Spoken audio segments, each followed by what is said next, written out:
Okay.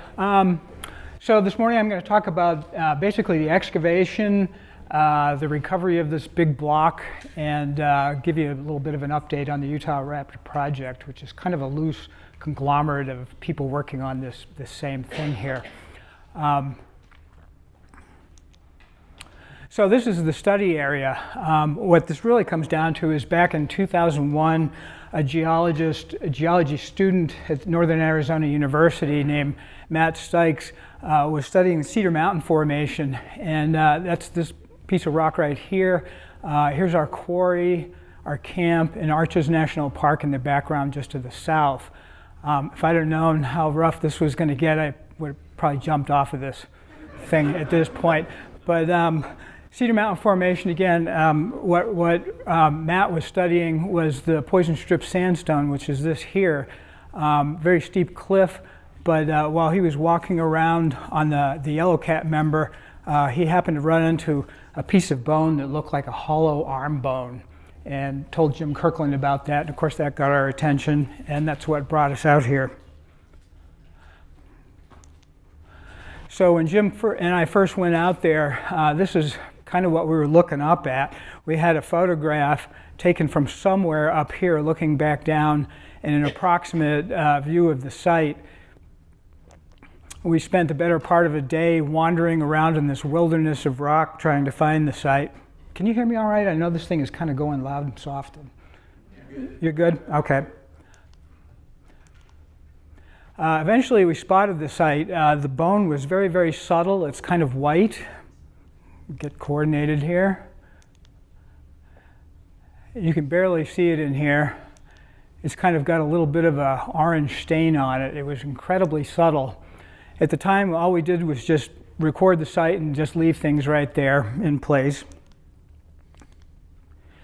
A while later, Jim went back with Don DeBlue, and almost immediately when they started hacking into the rock, they started running into this kind of thing. I think this was one of the first pieces of bone that Jim turned up. A lovely anterior part of a dentary. And a few months later, they went back and did a little bit of collecting, and this was kind of the initial excavation. We had no idea at the time that this was going to turn into a multi-year project with an enormous block. We didn't have the time to deal with this at the time. We had other projects and priorities, and so Washington University from St. Louis moved into the site. They opened things up pretty big and ended up pulling out one block that was probably several hundred pounds, and made a pretty good collection. Mostly, I believe it was iguanodon material.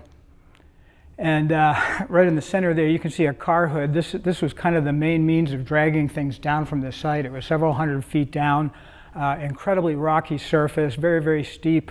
But we ended up using that for transporting blocks for pretty much the rest of the project. Sometime later, there was a rock fall on the site, and Jim and Don went back and collected a lot of debris from the rock fall. And we started picking through that material, and what do you know? It was a good chance to kind of get a look at what the bone looked like in this site. And you can see here, it's pretty much stacked. I mean, it's just absolutely packed in here, incredibly rich. This is an opportunity to kind of practice as a preparator, you know, getting used to what the bone is like and how the rock behaves. This is another, again, this is sort of salvage stuff here. Front of a dentary to presumably Utahraptor. And like I'm saying, you know, you've done any prep, you know what this is like. You kind of have to learn what the, you know, a lot of the bone has a little sheen around it, a little halo of color that gives you a little bit of warning before you actually hit it. There's multiple colors in there. It was a chance to practice doing some prep before we get into the real big stuff. It's kind of like Christmas in July sometime, though. You get all these little wrap-ups that were picked up by Jim and Don, and eventually it turns into this. Rib, a nice little series of toe bones with a claw out on the end here. This was a brain case that came out of one of those salvage pieces, back end of a Utahraptor skull.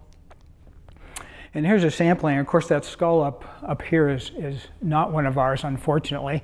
But most of this other material came from the site. Nice little leg here, dentary, and I want you to note this one in particular here. This is the first really small bone that I found in any of this stuff that was recovered from the salvage work, and it's just absolutely exquisite. And this is what it looked like in the rock. You can see that bone right here, and there's actually a mirror image here. These two premaxes is opened up like a clamshell, just exquisite, and unfortunately there was none of the rest of it around it. You can also see a major difference in color here. Some of these bones have this little coating of sort of iron oxide on them, and then you'll get these other ones that have absolutely nothing on them. They're a very different sort of color. There's the outside view of those two bones and an inside view, and if you look really closely, right there, there's a little tiny replacement tooth coming in.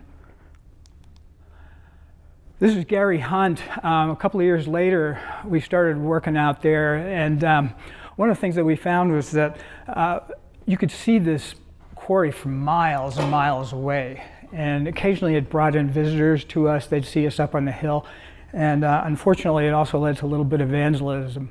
Behind Gary, there's a bunch of bone in here that we were top jacketing. We just make these little gypsona caps to preserve the bone for that particular season, leave and come back the next year.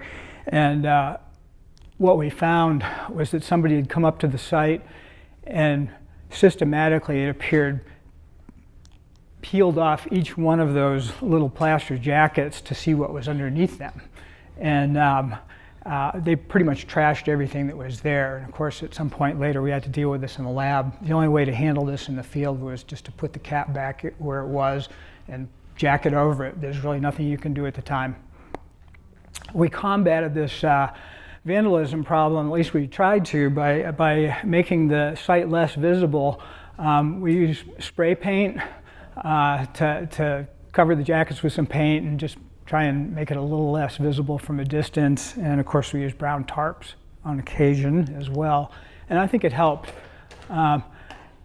This is just kind of an aside here. This is kind of a bluish sandstone which makes up the bulk of this. We've determined that this is a quicksand deposit. And this sort of pillar here is actually one of these little sort of pipes that actually shows where that sand oozed up through the surrounding mud and created these weird sort of blobs. This was a typical sort of posture for us out there. Right about this point of the excavation, we were wondering how the heck we were going to get all this stuff down. And we spent a lot of time trying to come up with ideas. We were hoping for a helicopter, but they're so incredibly expensive, that was out of the question. And at some point it became obvious that we were going to have to slide the stuff down the hill. And that required road building. We got this guy, Don Brummel from Ames Construction, to come in and help us, and he built the first road up there. And this is later that same day. The quarry itself is actually right up here, and he managed to get the road within, probably about 30 feet of the site, which was close but not quite good enough. Later, Dan Harrison from, Desert Excavation, I believe, in Salt Lake and Green River, came in with some really heavy equipment and built us a little more proper road. You can see the steepness of this. The road actually goes up here, traverses way over here, and then all the way back, and there's the quarry right up there. It was quite a piece of work, and thank you to UFOP for helping to pay for this excavation. This particular part of the excavation. Wonderful. And that excavator was also handy in bringing down some of the smaller jackets that had accumulated over time. Our big boy is sitting under the tarp right here. We also had help. This is moving forward to around 2013, I believe. This guy's name is Howard Firm. And now that we had a road, we need something to get up there. You couldn't take a vehicle up there. We needed ATVs. And Howard transported just huge amounts of supplies up there. Up to this point, we'd been carrying everything on our backs: plaster, water, burlap, timbers, everything. It was all hauled up. So it was wonderful to finally have a road. One of the problems that we had every year when we went back to the site was debris fall, of course. Every year we'd have to get back in there and muck things out and hope for the best, that things hadn't been collapsed by some major block. But another problem that we had was leakage. You'd leave at the end of the field season with a jacket coming down pretty much flush with the ground, and then things would get eroded during the winter season, and you'd start having the matrix from your block actually coming out the bottom end. We dealt with that basically just by taking burlap, dunking it in plaster, and ramming it up into these cavities that had formed under the edge of the jacket, and there's really nothing else you could do. Another great introduction, this is Dale Gray. Dale introduced us to a tool called a McCloud. And this is the McCloud right here. It's actually used as a fire tool, but it's great for scraping rock. You just pull the rock back towards you. And if you're in a situation like this where you've got big trenches and you've got to get all of this rock out to there and dumped over the side, we pretty much ended up having these continuous human conveyor belts with people just pulling rock and passing it on to the next person and eventually shoving it over the side. It was just brutal. But it kept things clean. This is getting towards the end here. When we reached this point, we were really committed. A couple of big pillars. It's like, okay, we've got to get this thing out of the ground soon. We had another visitor. This was about 2013. Micro from Dirty Jobs came out there to do a show. It was kind of a contrived thing. It wasn't a particularly good episode, in my opinion. We were really hoping, though, that it would get us a lot of publicity, and hopefully we'd get some guy with big money out there, deep pockets, who would help with the expense of this, but that didn't happen. But it was a fun day. The other problem that we had to deal with was how do you drag this huge block down? And really, the only alternative we had was to get it onto a sled. And of course, you can't move it onto the sled. You have to build the sled around it. And so we used Phil Policelli's talents as an engineer to prefabricate the sled that we ended up using. And he's actually at Cross Marine Salvage down in, where is it, Lehigh or American Fork? American Fork, who lent us his shop and a lot of supplies and money to help us get this sled built. And Phil did an absolutely amazing job. We kind of gave him the measurements of the block as it sat up on the hill, and then he built the sled to fit that. And then built the sled in the shop, took it apart, we carted it out there, hauled it up the hill, and then had to reassemble it on site. And it took an amazing amount of precision, and Phil was just amazing. He did an incredible job on this thing. And this is the finished result shortly before it started down the hill. We were able to reduce the weight somewhat by shaving off some of the timbers on these things, but it ended up weighing about 18,000 pounds. It's just enormous. I'd also point out too that a little hard to see, but these are actually guardrails that we put under the rails. You're looking down this steep road and you're thinking, what if this thing gets a little momentum behind it when it's going down the hill? Could it slide off? We're quite concerned about that. So we put it on these skids, but actually what ended up happening was it was incredibly hard to move. This is the tool that they used to get it down. It dragged it, about 1.5 miles, I believe, to get it to a flatbed. And I made sure I wasn't around that day. I was hunting. I don't like being around for these last scenes particularly. It's just too stressful. But they had a long day hauling this thing down the hill and eventually got it onto a flatbed and brought it to the Utah Geological Survey in Salt Lake City. We had problems at that point. We didn't have a lab big enough to get this thing into. I mean, there were no doors, nothing. The question is, where do we put this thing? We really wanted to put it at the University of Utah and have it prepared in front of the public there. But unfortunately, their floors wouldn't hold it. 18,000 pounds is a lot of weight, and most people aren't expecting that when they're building a museum. But we were fortunate in that Museum of Ancient Life down at Thanksgiving Point stepped up, and they have a big lab, big freight door in the back, and they offered to give us the space to do this. If you haven't been down there in Lehigh, check this out. It's an amazing museum.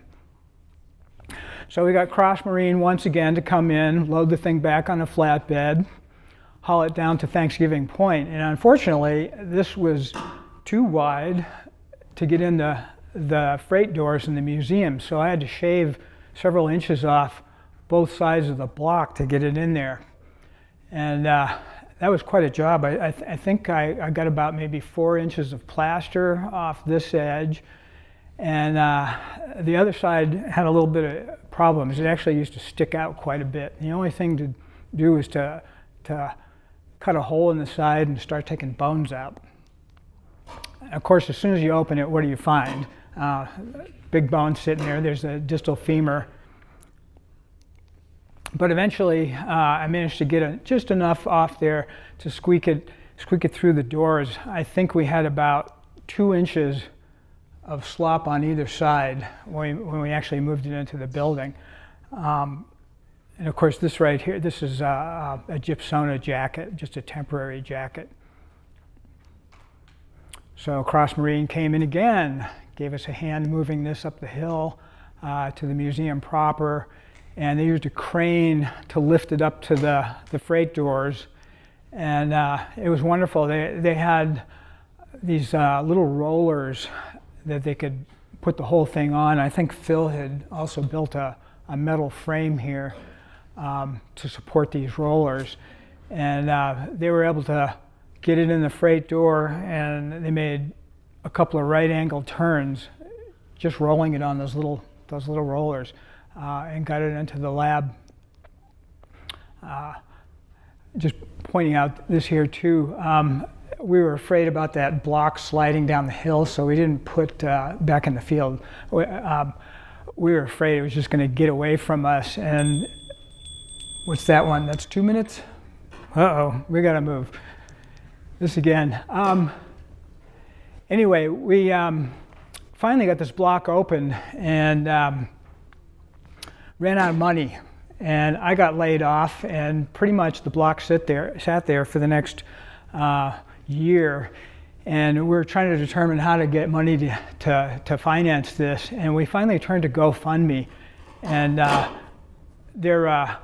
we're up to close to $13,000 now. It's actually worked out pretty well getting funding, but we need a whole lot more money to get this thing going. We have a couple of web pages describing the project, and of course Facebook.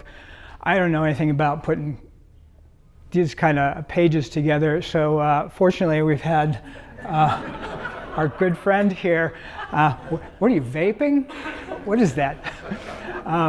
BJ's been wonderful. He's put just countless hours into this project, particularly putting the computer stuff together. It's been wonderful. We've got money now for microscopes, a lot of the lab hardware. This is what people see when they come into the museum. And we're in business now. We're actually getting some prep done. I'm doing volunteer time to do this at this point. And Rick Hunter, this is the kind of stuff that we're getting out of there. And again, it's just jam-packed. You can't go anywhere in here without running into some amazing bone. Another replacement tooth in there. This is a little maxilla from a Utahraptor. a little baby premax, and there's another little replacement tooth here. This is about the same size as that other little baby that I showed you earlier. And this is the kind of thing I look at all day long. It doesn't look like much, but 2 days later, you know, a little prep, it's not bad. So this block is producing amazing material. We're hoping at this point that we can get some corporate sponsorship so we don't have to actually deal with, you know, you think you open a GoFundMe thing and it just sort of takes care of itself, but it doesn't. It actually takes quite a bit of time and effort to move things. Okay, I guess we're done. Thank you. No, you have one more minute to make a sales pitch for your GoFundMe campaign. Do I? Yeah. Okay. Seriously, thank you. I appreciate that. Yeah, we're like I say, we've got about $13,000 out of this campaign so far. It's paying for microscope hardware and a lot of our equipment, but it's going to take a lot more to get this project done. We want to do photogrammetry. We'd like to do this right, and it takes money. So if anybody has connections, please spread the word. And again, we're really grateful to the help that UFOP has given us. A couple of the chapters, Gastonia and Great Basin, have contributed money, and a lot of individuals in this room as well. So thank you very much. Everybody be here.